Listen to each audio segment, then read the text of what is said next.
3.1절 100주년을 맞아서 이렇게 보수 신앙을 가진 연합회가 모여서 이렇게 기념 예배를 드리고 하나님의 말씀을 참고할 수 있는 이런 은혜를 주신 하나님께 감사하고 또 여기 모인 우리 지체들에게 감사를 드립니다. 오늘 본문 말씀은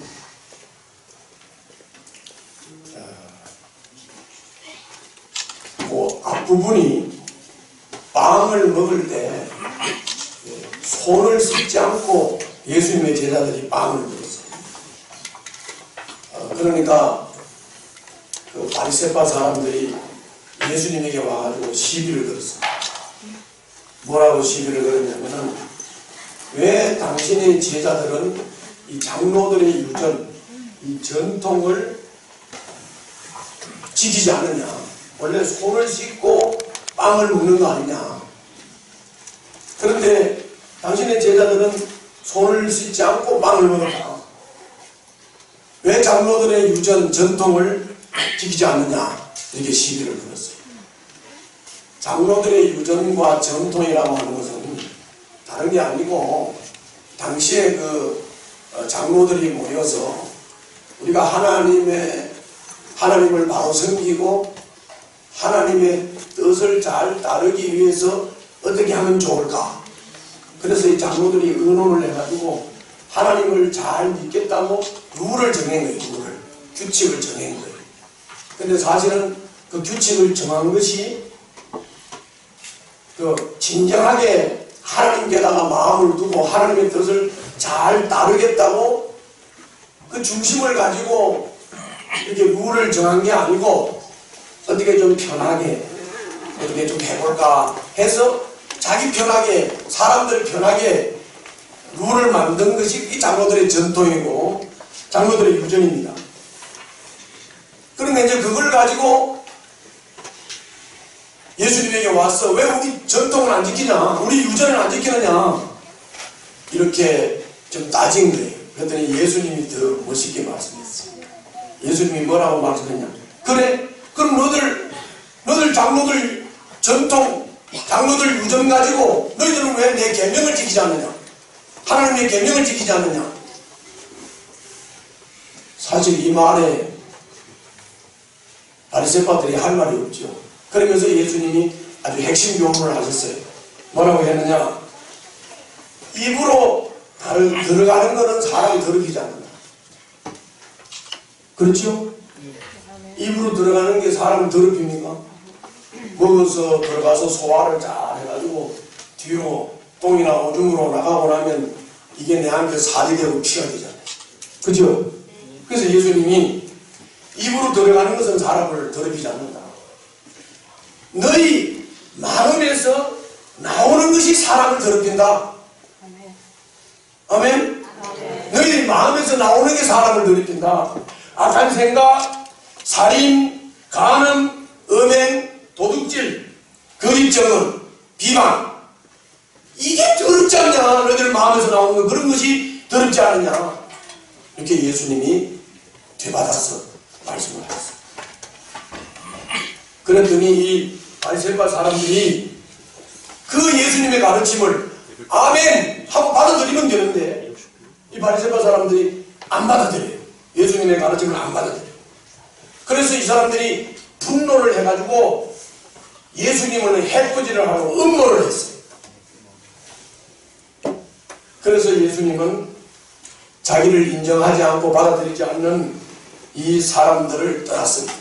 떠나서 이방 지역 두로와 시돈 지방으로 갔어요. 어디로 갔다고요? 두로와 시돈 지방. 그게 이방 지역.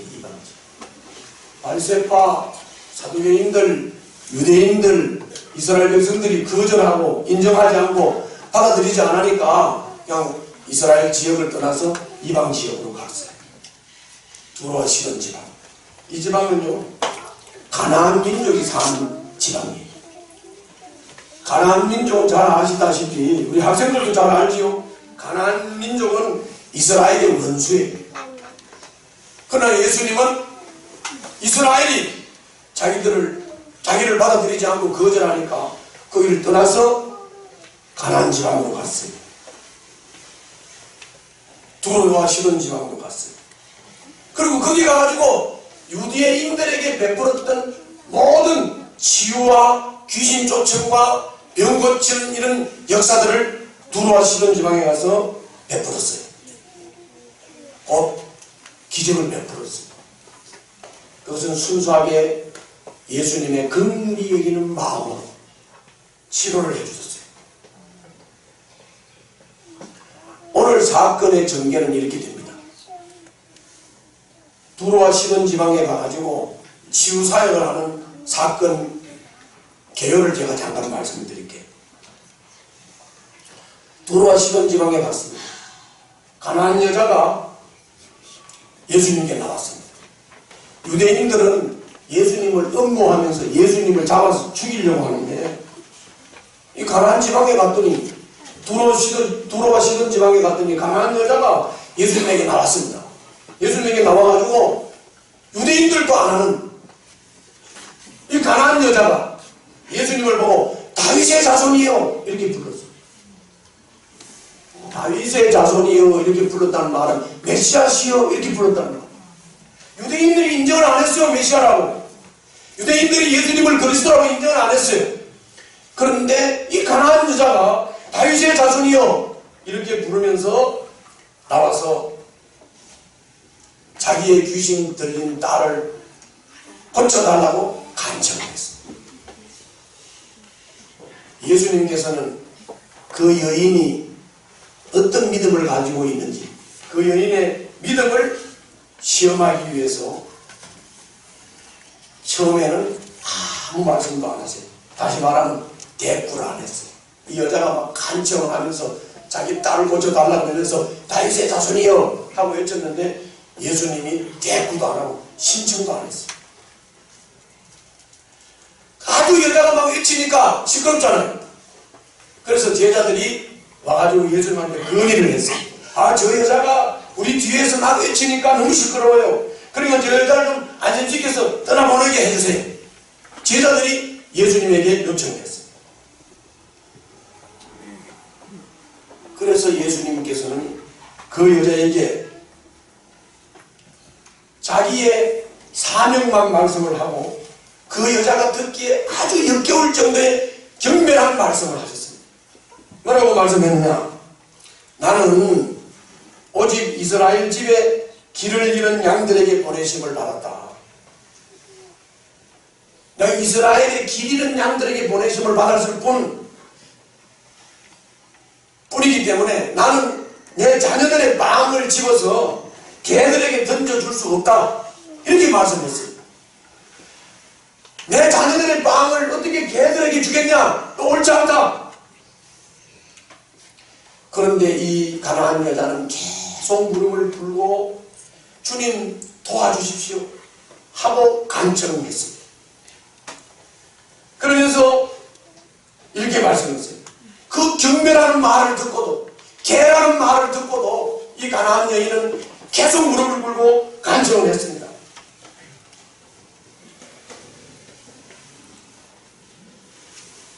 주님, 그렇습니다. 주님 말씀 맞습니다. 그렇지만은 개들도 주인의 상에서 떨어지는 부스러기를 얻어먹습니다. 그러니까 자녀들에게 보내심을 받았고 자녀들에게 베푸실 은혜지만 이 개같은 가난한 여인이지만 주님 좀 고쳐주세요. 은혜를 주세요. 이렇게 간청을 했어요. 여러분, 이 가난한 여인의 모습을 가만히 보세요. 이 가난한 여인의 모습은 주님의 은혜를 받을만 하지요. 이때는 아멘 하는 거예요. 주님의 은혜를 받을만 하지요. 야, 여러분들 솔직히 내가 여기 오늘 뭐 개같은 거 하고 이렇게 말을 했다면 당장 나를 비판할 겁니다. 그런데 예수님이 내가 어떻게 자녀들의 빵을 취해서 개에게 주겠느냐? 개라고 그런 거죠, 그 여자 보고.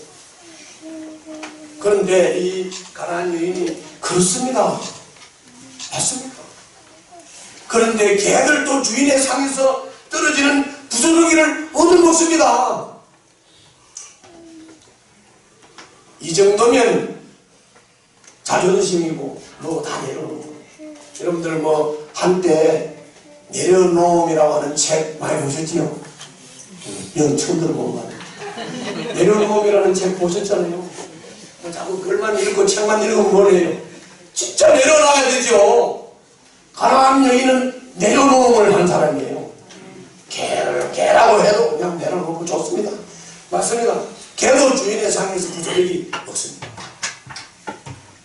이미 이 여자의 믿음은 충분히 은혜 받기에 무르익어 있었습니다. 이 얼마나 확실하고 분명한 믿음입니다. 그제야 예수님은 그 여인의 믿음이 크다고 인정을 하고 칭찬을 하시면서 그 여인의 딸을 고쳐주셨습니다. 할렐루야! 고쳐주셨습니다. 여자여, 참으로 내 믿음이 크다. 내 소원대로 되어라. 주님이 말씀하시자 그 시각에 이 여인의 딸이 깨끗이 치료됐습니다.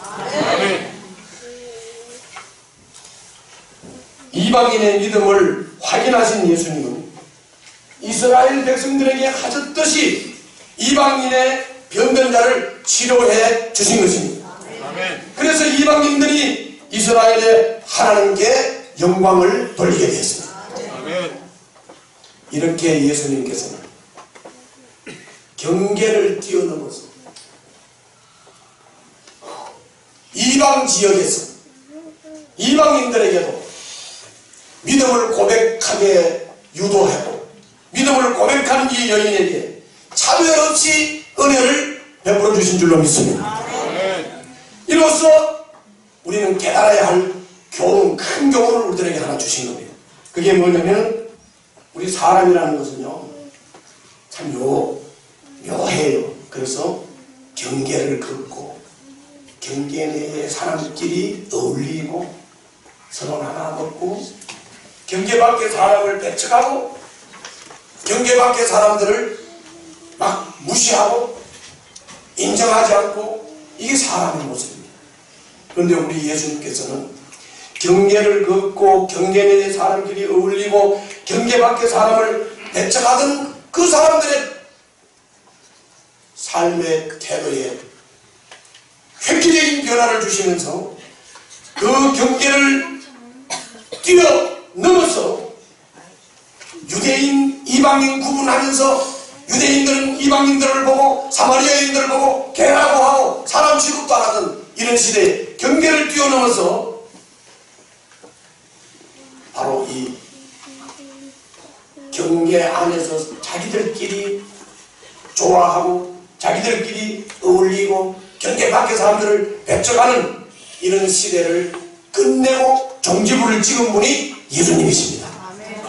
그러므로 여러분들과 나도 마음의 문을 활짝 열어야 되는 것입니다.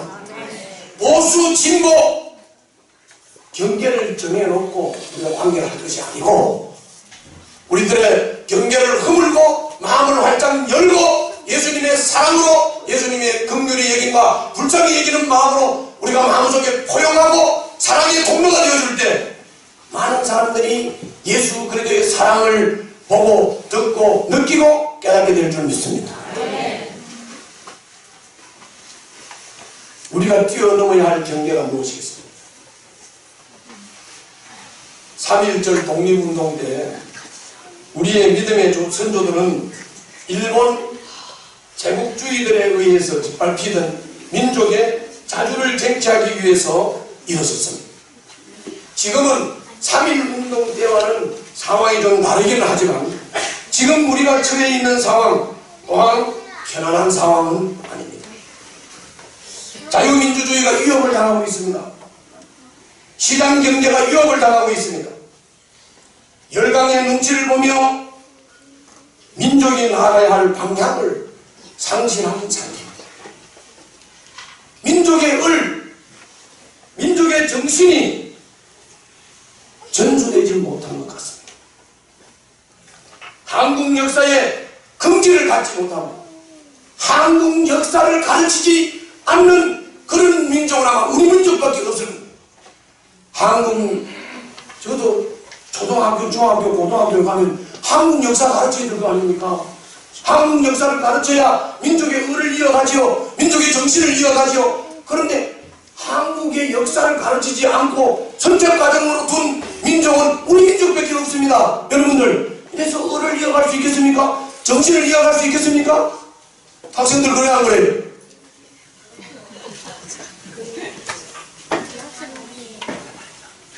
열받게 생겼어요.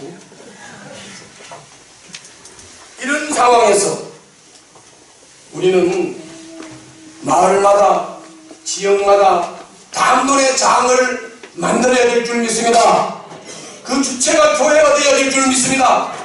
교회에서 소그룹이 모여서 적어도 정말 하나님 앞에 선 우리가 누구냐? 우리가 하나님의 권위를 따라 하나님 앞에서 어떻게 살아가야 될 것이냐? 이 나라를 어떻게 지켜야 될 것이며 이 나라의 정신과 의를 어떻게 이어가야 될 것이냐? 그래서 우리는 마을마다 지역마다 단번에 장을 만들고 우리의 의과 정신을 세워가야 할 줄로 믿습니다. 학생들 정신 차려라. 자꾸 여기서 장난치지 말고. 아멘? 지금 정신 차려야 되더라고요. 정신을 차려야 된다. 따로 개인 중심에서 이제는 함께 토론하고 방향을 정하는 공동체성을 강화해야 될 때입니다. 그래야 민족의 의과 민족의 정신을 우리가 이어갈 수가 있습니다. 그래서 이제 우리는 사대주의의 경계선을 뛰어넘어야 될 줄 믿습니다. 친주인이 반민이, 친민이 반주인이 하는 경계선을 뛰어넘어야 되겠습니다. 뭔 말인지 잘 모르겠죠, 학생들? 뛰어넘어야 돼요. 이거 뛰어넘어야 됩니다. 전체주의와 사회주의를 뛰어넘어야 됩니다. 대량학살, 김일성 영생교 사교집단의 경계선을 뛰어넘어야 됩니다. 자유민주 해방이 일어나도록 기도해야 됩니다. 하나님 앞에 선 인간이 얼마나 존귀한 존재인지를 깨닫고 하나님을 경외하며 하나님의 뜻을 따라 서로 사랑하는 사회를 만들어야 되겠습니다. 그것이 우리 교회가 중심이 되어야 되겠습니다. 다시 좀 풀어서 말씀을 드리겠습니다. 우리 교회가 수준이 좀 올라가야 돼요. 어떻게? 하나님이 계시잖아요. 하나님 앞에서는 하나님 앞에서는 내가 얼마나 귀한 존재인가, 내가 얼마나 존귀한 존재인가를 자각해야 될 줄로 믿습니다. 하나님 앞에서는 내가 그렇게 귀한 존재고 귀중한 존재고 존귀한 존재라고 하면 하나님 앞에서는 다른 지체들도 존귀하고 귀한 존재들입니다. 그러므로 우리는 서로 사랑하고 존귀하게 여기며 귀하게 여기며 서로 섬기고 사랑하는 공동체를 이뤄야 될 것입니다. 그것이 교회 공동체를 통해서 거기에서 서로 토의하고 서로 나누면서 담론 문화를 형성하고 그 담론이 건전하게 형성돼서 민족 정신과 의를 이어가야 되는 거예요. 이어가야 돼요. 그 중심을 우리 보수교단에 있는 교회들이 책임져 주시길 바랍니다. 아멘. 남북 분단이라고 하는 프레임에 갇혀서 이것 때문에 전쟁과 평화파리를 하면서 전쟁 얘기, 평화 얘기 이것만 나오면 다 옳다고 여기는 도대체 가치 기준이 없는 이 시대에 우리가 살고 있지 않습니까? 분단 조공을 앞에 놓고 전쟁과 평화파리를 하는 이런 현재의 양태를 뛰어넘어야 돼요. 지금 계속 우리 눈앞에 분단만 눈에 보여서는 안 됩니다. 분단을 넘어서 하나가 된 민족을 바라봐야 됩니다. 아멘이 안 됩니까? 분단을 뛰어넘어서 하나가 된 민족을 바라봐야 돼요. 하나가 되는 민족인데 자유민주주의 국가로 해방이 일어나기를 위해서 기도해야 돼요. 꿈을 꿔야 돼요. 바라봐야 돼요. 공산주의 통일을 시키겠습니까? 전체주의 통일을 시키겠습니까? 사회주의 통일을 시키겠습니까? 민주주의 통일을 해야 되는 겁니다. 이걸 위해서 꿈을 꾸고 기도해야 되는 것입니다. 남북 분단 프레임에 갇혀서 정부인이 좌반이 이거 하나도 제대로 비판하지 못하고, 비판하면 나쁜 놈이라 그러고, 비판하면 그냥 막 몰아서 사람을 병신 만들고, 이런 시대가 되어서 되겠습니까? 우리의 세상이, 생각이 자유롭게 토의될 수 있고, 자유롭게 담론될 수 있고, 그리고 그 자유민주주의 사상과 철학이 이렇게 발전해 나가야 되는 거 아닙니까? 그 사상과 철학은 뭐 성경이에요. 성경이에요. 할렐루야. 그런 겁니다. 가난한 여인을 볼 때 믿음은 자신에게 은혜 받을 자격이 없음을 인정하면서 집요하게 주님께 은혜를 구하는 이 가난한 여인의 모습, 그것을 보고 우리가 큰 믿음이라고 했습니다. 믿음이라고 하는 고도한 자세를 버리고 가난한 심정으로 은혜에 매달리는 것입니다. 믿음은 체면도 염치도 자존심도 뛰어넘는 것입니다. 여러분들 뭐 체면 구하고 염치 따지고 자존심 따지고 뭐 도도한 자세 내려놓지 못하고 가난한 심정을 갖지 못하고 네가 가면이 안 돼 이런 말을 할 수 있어? 뭐 이렇게 자기를 내려놓지 못하는 사람들 어떻게 은혜 받겠어요? 어떻게 민족 통일을 이루겠어요? 어떻게 민족의 얼과 정신을 지키겠어요? 그렇죠? 그러므로 우리의 믿음도 도도함의 경계선, 체면의 경계선, 염치의 경계선, 자존심의 경계선을 넘어서 가난한 여인처럼 은혜를 누릴 수 있기를 주님 이름으로 축원합니다.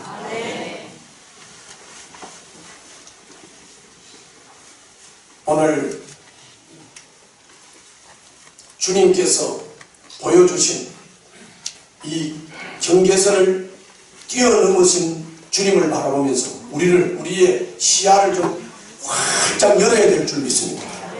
전 세계를 바라보는 시야를 바라볼 줄 알아야 되고, 그리고 전 세계를 바라보면서 적어도 시대를 분별할 줄 아는 지혜를 하나님께 받아서 이 나라 이 민족이 미래에 세계를 주도할 수 있는 민족이 될 수 있도록 우리 교회가 기도하고 하나님의 지혜를 구하고 하나님의 인도를 받아야 될 줄 믿습니다.